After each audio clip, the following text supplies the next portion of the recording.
Welcome to Your Vertical Hope.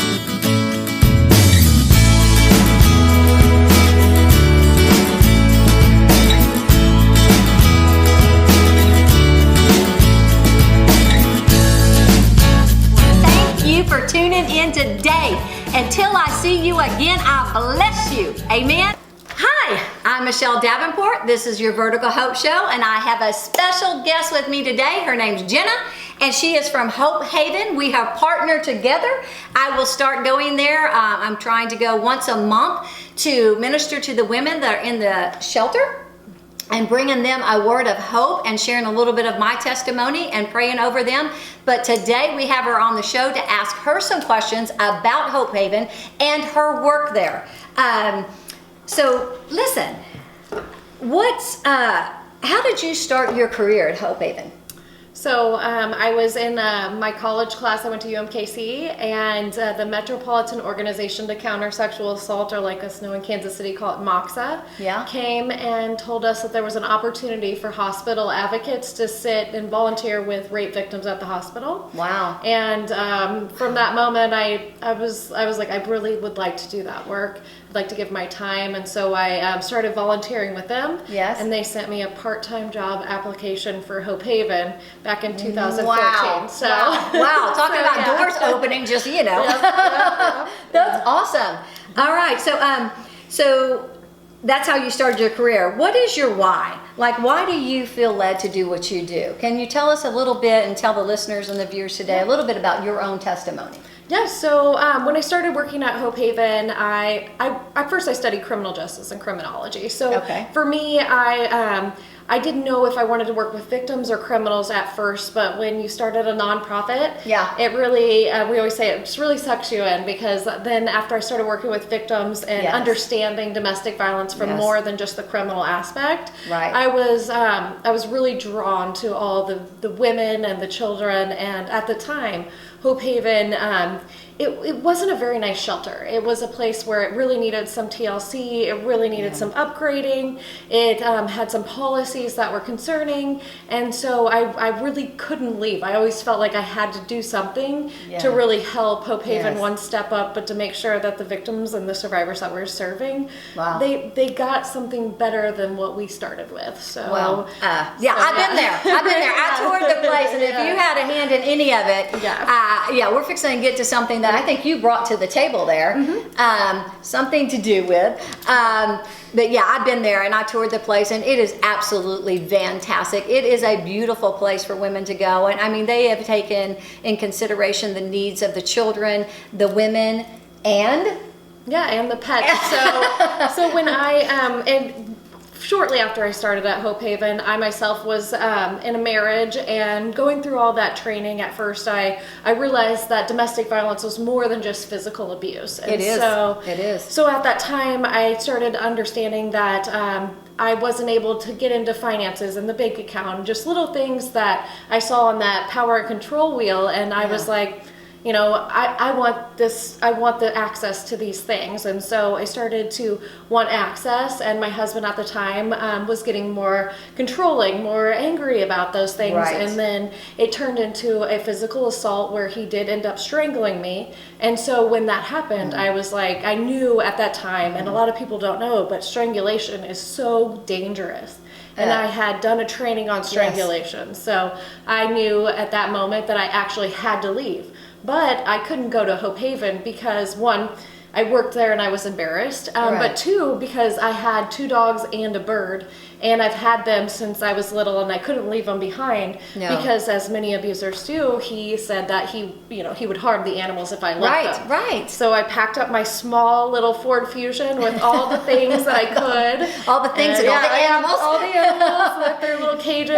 And I went to a friend's house, and they helped me, really just gave me a room, and I couldn't miss a beat. I had to go. I was in my last year of college at UMKC, working to be the first person in my family to ever get a degree. So I knew I had to get up the next day. I had to go to college. Then I had to work the 3 to 11 shift at Hope Haven. So all of this while you're going through a divorce and helping other women when you yourself had just experienced this. this behavior. Yeah. I mean, Yeah. wow. Did you get some help though? Were you able to reach out to somebody? So I really just used the skills and the training that we had at Hope Haven that we were providing other people. I had the counselor was there at the time. This wonderful lady named Susie was a counselor, and so she would give all these clients, all these tips and tricks. And you're listening because you're there. Yeah, she didn't know what she was actually doing was helping me. And at the time, Hope Haven, I was scared to tell our director because I didn't want to lose my job. Right. And they always said, we want our advocates to be a year out of their situations. But as we know, the situations happen to us. We don't plan them. Well, you can't say, well, can you strangle me in a year? Right? Because I really want this job right now. Yeah. Can you plan this for the same time next year? Get this man. I'll come and ask you for that information about that checkbook then, okay? Right, exactly. No, and I'm sure they would have understood that, but I mean, I couldn't risk it. No, I couldn't risk my job. She couldn't. I mean, I totally get that because she's now I say she in the third party, but you're now taking care of yourself. Yeah, right, exactly. And your bird and your two dogs. And my bird, my two dogs. I had a full-time job at Hope Haven, a part-time job, and I was a college student. Wow. So it was. I don't think I could do that nowadays. I couldn't. Yeah, when I look back, I'm like, I knew that's what I had to do to survive. And so I watch so many people every single day. I mean, just this week we have incredible stories and a shelter full of people that are just surviving, and they're using Hope Haven's programs to make sure that they can rebuild their lives, transform their lives from the victimizations that they just suffered to becoming true survivors, and to make sure that in the future that they have healthy relationships, and so y'all teach that as well. Mm-hmm. That's so you teach them what to look for and also how to find something a little bit more healthier than strangulation. Yeah, exactly, for wanting to peek at the checkbook that both your money. We have support groups that are really tailored to the victims that we're serving. So we know who's in our shelter, we know their stories, and we ask them, one, what they need, but two, we kind of give them what we think that they need too, because we have a lot of experienced advocates. Right. So if we see people struggling to set boundaries with family, not only intimate partners, but with family members, those boundaries, I mean, they changed my life. Yeah. And, and I watch them change people's lives every day. I've been, doing this for 10 years in September, and so I did the number in April, and we served over 67,000 safe bed nights, and so that means that one person put their head on a pillow one night at our shelter, and that's not including 67,000? 67,000 safe bed nights. Okay, so one thing that's impressive that y'all are serving such a huge crowd, but on the other hand, it saddens my heart to think that you have to serve such a huge crowd. Yeah. That just tells me how much abuse. Now I know that just from studying it out from sexual assault. Right. And I know it's like 1 in 3 women and children and men, and that's just reported, y'all. That's just what's been reported. So I don't even really go off those numbers because so many things, like me, I didn't even report my uncle and aunt. No. And so that was just reported. So it's sad, but it gives me hope that there is Hope Haven. Yeah. That people can go to y'all and have a place to lay their head at night. Exactly. And I want to backtrack just a little bit about the Paul Haven. Yeah. Because she got here, we never met before, but we are like on and before we even introduced ourselves to each other. We are all about my dog. I'm looking at pictures of her dog, talking about bunnies, and then we say, "Hey, I'm Michele. Nice to meet you." But, so she is an animal lover, so our hearts are already kindred in just that aspect. So, I mean, and there's so many other programs that influence Paw Haven, but for me, Paw Haven will always be my legacy at Hope Haven. When I'm long gone, there will still be a Paw Haven because our team, our board, our supporters, they truly believe in helping animals with victims. And so our experience, I've had some horrific experiences before we had Paw Haven. So I remember one time going into a woman's house with the police because sometimes they'll give you maybe an hour to get your stuff really quick. It is quick. It's so heart-wrenching. And so we went into her house and they were like, "You got an hour," and we just really wanted to go get her bunnies. And she had like these prize bunnies that she had raised and bred. Yes. And when we got there with the police, the bunnies were all they were all killed and they were spread out on our counter. Oh and my God. I know, it's terrible. Oh, and, Lord Jesus. Yeah, Oh, it's God. terrible. That is horrible. I mean, that is horrible. I mean, horrible. I mean, just, something I'll never want to look at. Yeah. I'm getting teary-eyed. We're going to have to pause and let me cry for a minute. Okay, gosh, I have hundreds of those stories. Oh, my Lord. Yeah. I just knew when I went to visit Hope Haven, I was looking at several different domestic violence shelters to get involved with. And then I really felt like the Lord said, pick one place and give them your all. Give them what you can give them. And I so believe in what they're doing that I am actually holding a gala in the spring. It's not going to be in December, but in the spring, and we're going to donate some of the proceeds to Hope Haven because I came from violence. I came from domestic violence. I was domestically assaulted. Also, my mother was horrifically abused. And so my heart is for that. But I'm telling you what, I went to visit, and when I saw that they had a pet place, must be, I don't know what it is, but I was just like, this is the place. I just knew that I knew that without a shadow of a doubt that I'm not going to contact any more shelters. This is the place I want to help just in any way I can, whether it be get clothes, counseling, not really counseling, but just ministering to financial, whatever. But because they have, y'all, I don't think you understand. It's not like these little dog houses out in the back and the heat and then the cold. No, they've got shelters that are air conditioning and heater for cats and then for dogs. Two separate shelters for them. They're not stealing your glory. No. They're wonderful. And, and there were so many partners involved. So, we started with a small shelter that, good thing you didn't get a chance to see it because it was a shed that me, my current husband, and my friend and her dad, we insulated, we put the drop ceiling in, and that was all we could afford. And, don't matter. It was my first grant ever, even before I was the executive director, and we wrote this grant and we were able to save the animals. And then we started telling. We started telling the story, and Purina and Greater Good, they came in and they were like, let's raise the money and let's get those current shelters. And we built them so that in hopes that someday we're going to build a new shelter, and someday hopefully, in the next 5 to 6 years, we're going to build a new shelter and be able to take those with us because they're so beautiful. Indoor, outdoor dog runs. Seriously, it was like, they spared no expense on the inside for the women and children, but when you also go in the back, you just thought, oh my gosh, what peace it brings you in your heart that you have to, if I had to flee in the middle of the night because I had an abusive husband, I got bunnies. I just had them for 48 hours, but I still had bunnies. And I have a precious little Annabelle, my dog. And honestly, that would just bring your heart so much peace. Your children, yes, above all, your children, right? Okay, get that's straight. But to be able to, you're already going through so much trauma anyway from the abuse, and your children have already gone through, to leave their pets behind. I think it hits me so close because even when I was being abused and my mom, she was on heroin, she brought me this dog from the pound and she gave it to me. And that dog is meant so much to me because she left and I was still there.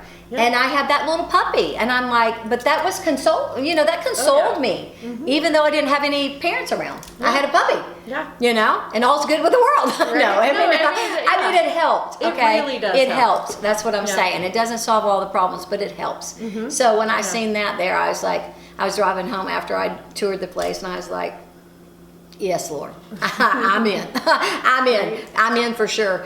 And I didn't even know that you were the one that they probably told me. But oh my gosh, no worries. I don't know that even the staff there think about it because I've been there for so long, and so the next longest person under me is 6 years. So they might. I don't tell them a lot of those things, but it's such a great story. They just kind of know. So if it gets a chance, I don't know. I admire that. I admire somebody that brought in something that probably was overlooked for too long. Yeah. And in 2014, when I was fleeing, there was only 4 kennels in the whole Kansas City metro, and those were at Rosebrook Center, which I absolutely adore their programs. I work with their CEO all the time.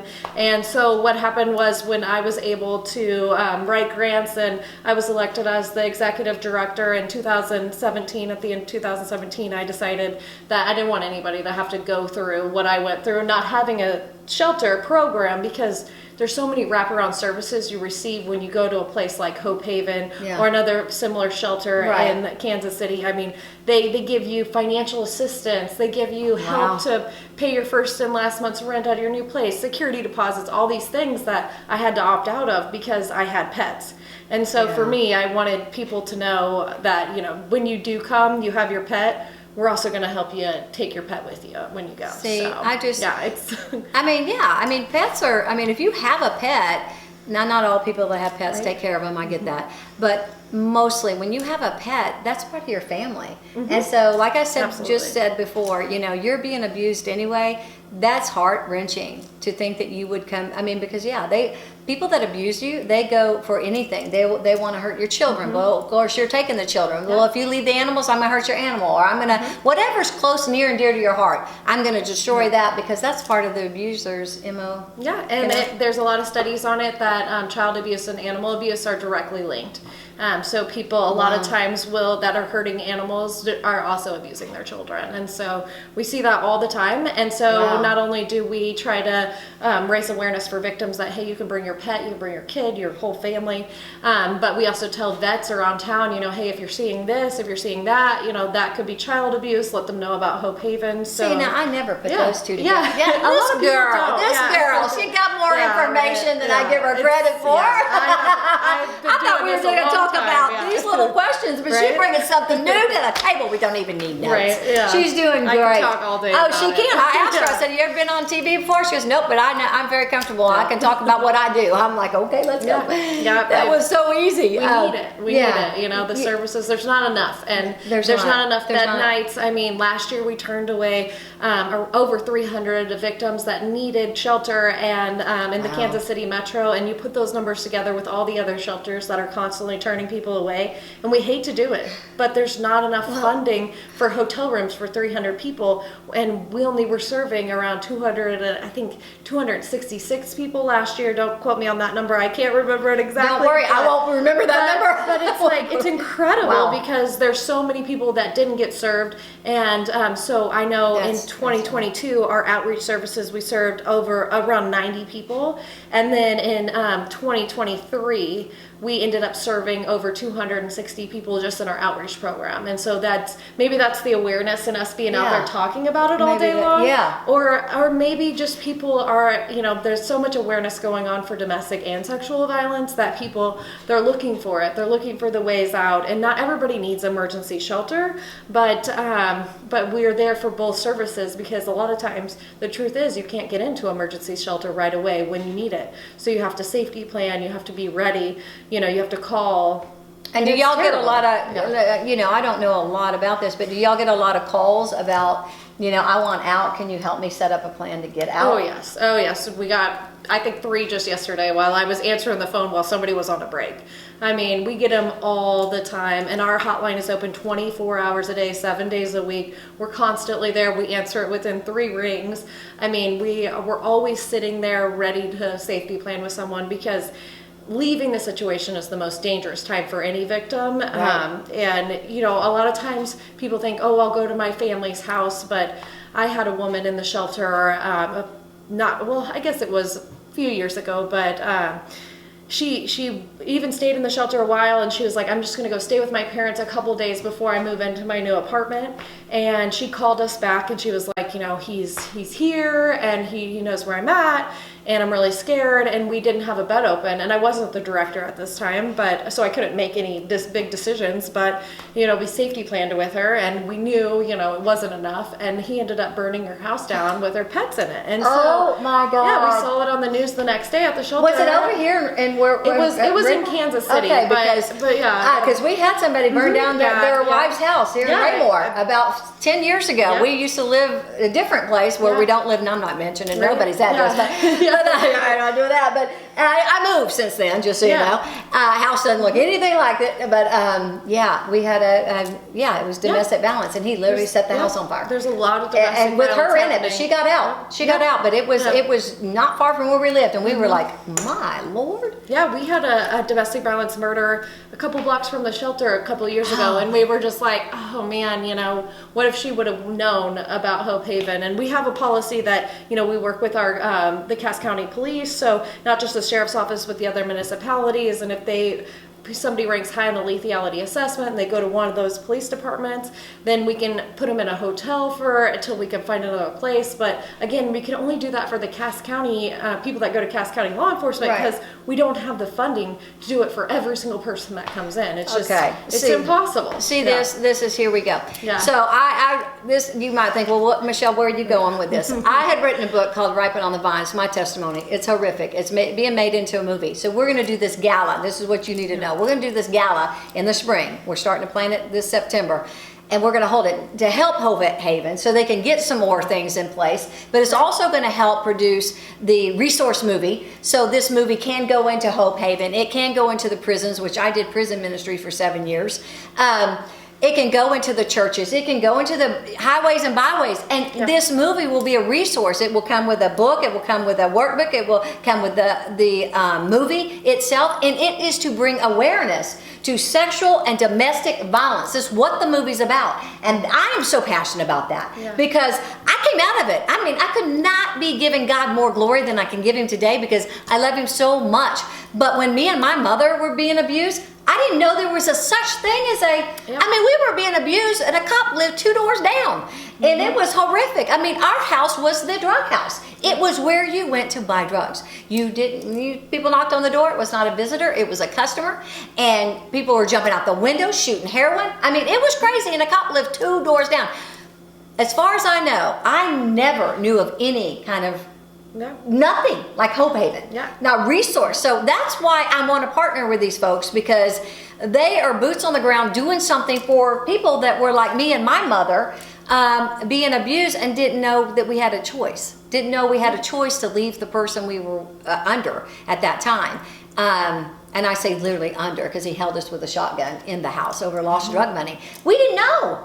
If my mom knew, she never told me. But I mean, we're talking 40 years ago, girl. So it's been a while. I mean, I started 10 years ago, and I didn't know about domestic violence shelters and studying crime and criminal justice until I got the job application. And I literally, when I told them, I pulled up to a house, you know, looking like a house, and I was like, because you've seen the shelter. And I was like, told my parents, I was like, okay, well, if I don't come out of here, you know, I think it might be a scam. Like, you know, they didn't have a good website at the time. I mean, we were a very small organization that had very little awareness. I don't think, you know, networking was in our realm at the time. So when I went there, I tried to do the research, you know, and I actually talked to an officer, and he was like, it's legit, you know, you're fine. And then I rang the doorbell, and they were like, go to the blue door around back. And then that's a little creepy. I was like, I'm like scared. I'm like, okay, like, let's go to that, you know. Let's go to that door. What's behind blue door? And, you know, and it was this tiny little room, and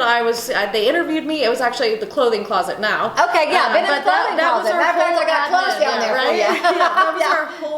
That was our whole admin area back in the day. So because we didn't have our outreach center or anything. And y'all are looking to expand. So look what God's just blessing you with the position you're in. To continue to grow this Hope Haven and get, you know, more.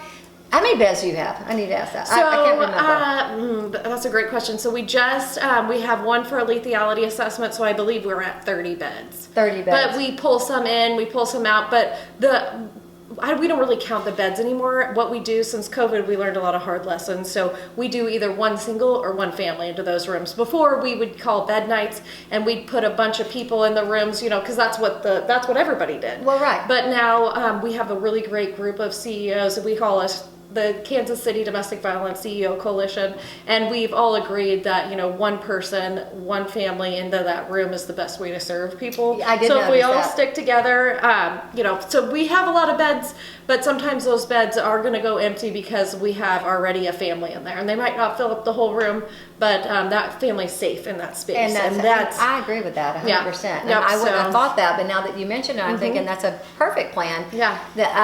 Again, just being pulled from your normal, whether your normal is domestic violence, that could be your normal. And Yep. you're pulled from that and put in a home that you've never seen before, bring in animals and yeah, just And to put being you with a stranger. and being with a It's stranger, terrifying. and then Yeah. having to talk to people, strangers, about what's going Yeah. on with you. You know, I don't think you should ever be degraded or feel degraded when you've been sexually or domestically violence against you in any way. But I'm saying you don't need to feel that way. But I am also saying that coming from that, you do feel that way. Many do. Yeah. I'm not saying you should. I'm just saying sometimes you do. And then you go into a Hope Haven or another domestic violence shelter, and then you have to share that. And so That many safe space. yeah, you know? and I'll Yeah. tell you what. I always got the question, well, why didn't you leave? You know, when I was raised in that, the reason why I didn't leave is because I was a minor.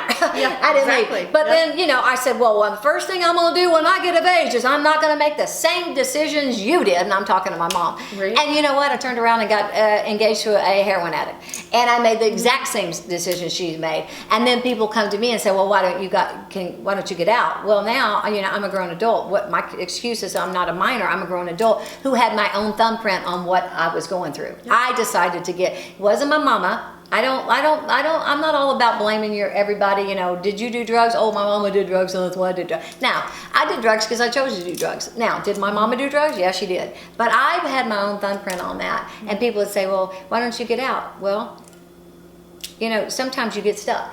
Exactly. That's a plain, simple answer right there. You just get stuck and you feel like you don't have anywhere to turn to, and you feel like maybe you deserve it on some extent, you know? Maybe you deserve to be abused. Maybe because you chose this guy and it's your fault and your mama warned you and you decided to get married. Yeah, or I didn't get married to him, but get engaged and live with him, that you kind of deserve the abuse you're getting. But that couldn't be a further lie. I mean, that is a lie from the pit of hell. No woman deserves to be abused. And to have your Hope Haven be able to just open up the doors and the beds and give these families private rooms, give them a place for their dogs, seriously shakes me to tears. I mean, and y'all know me. Y'all know I can cry. Y'all watch my show enough. But it shakes me to tears because there's so many hurting people out there. And they, you know, it's like, what will I tolerate? What will I tolerate? Sometimes it happens so slow that you tolerate more than you thought you would from the beginning. And so then it becomes kind of your normal life. And then we're just here to remind you that, you know, everybody deserves safety. Everybody deserves that peace of mind. Amen. And a world free from violence is a dream that, you know, sadly we may never accomplish. Right. But I'm going to be there fighting until, you know, till I And can't she will. anymore. And she will. So, we got 1 minute on yeah. this episode, but I'll tell you what, I'm going to try to snag her to do another episode because we didn't get to half of this. Can you tell them if somebody's watching this is being abused, how you can help them? Yeah, so you can call our crisis hotline at, and we call it our Hope Line, but it's 816-380-4663. You can call our hotline 24/7, 24 hours a day, 7 days a week, and we always have an advocate there, always to answer your questions. And even if you don't know what questions to ask, you can call, you can talk things through, and everything's always 100% anonymous until you're ready to give your information. And we're happy to take whatever information you give, use an alias, whatever you're comfortable with. We just want to help you. We want you to know that there's help out there for you, your family, and all your pets. So. Oh, and all your pets. Okay, it's just a beautiful thing. I am so thrilled to be partnering with this Hope Haven and to be able to bring whatever I can bring to the table to help further their ministry and what they're doing there. I truly believe in what they're doing. And again, if you're struggling in any area as far as physical or mental, sexual abuse, please reach out.